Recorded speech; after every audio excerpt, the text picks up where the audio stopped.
Software இண்டஸ்ட்ரியின் பிதாமகன் bill Gates 2,26,000 ஏக்கர்ல வேளாண்மை செய்கிறான் அமெரிக்காவில். ஏன்? அவனுக்கு தெரியும் சாப்ட்வேரில் வேலை செய்தாலும் சாப்பிட்டு போய் தான் வேலை செய்ய முடியும் என்று. எதற்காக இத்தனை லட்சம் ஏக்கரில் விவசாயம் செய்கிறீர்கள் பில் கேட்ஸ்? அங்குதான் நிரந்தர பொருளாதாரம் இருக்கிறது, அங்குதான் எல்லோருக்கும் வேலை கொடுக்க முடியும் என்கிறார். இந்த மண்ணிலே இருந்த நம்ம அன்பிற்குரிய நடிகர் நெப்போலியன் 500 ஏக்கர்ல வெறும் புல் வளர்க்கிறார். புல், இந்த மாட்டுக்கும் போற தீவனத்திற்கு புல் வளர்க்கிறார். அதிலேயே பல லட்சம் ரூபாய்களை பொருளாதாரமாக ஈட்டுகிறார். எங்கு பொருளாதாரம் இருக்கின்ற தெரியாத பைத்தியக்காரர்கள் அறிவற்றவர்களை நாட்டை கொடுத்து விட்டு சாராயத்தை குடித்து செத்து போகிறார். காவலன் அடித்து செத்தால் 5 லட்சம், கள்ளச்சாராயம் குடித்து செத்தால் 10 லட்சம். நாட்டை எப்படி வழிநடத்தி செல்கிறார் என்று அறிவார்ந்த மக்கள் நீங்கள் அவர் சிந்தியுங்கள்.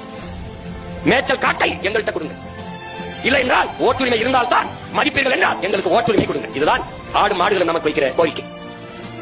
உங்களால் நல்ல தலைவர்களை தேர்வு செய்ய முடியவில்லை, எங்களுக்கு ஓட்டுரிமை கொடுங்கள், அப்ப நாங்களாவது நல்ல தலைவர்களை தேர்வு செய்கிறோம் என்பதுதான் ஆடு மாடுகளும் இந்த மாநாட்டில் முன்வைக்கிற கோரிக்கை.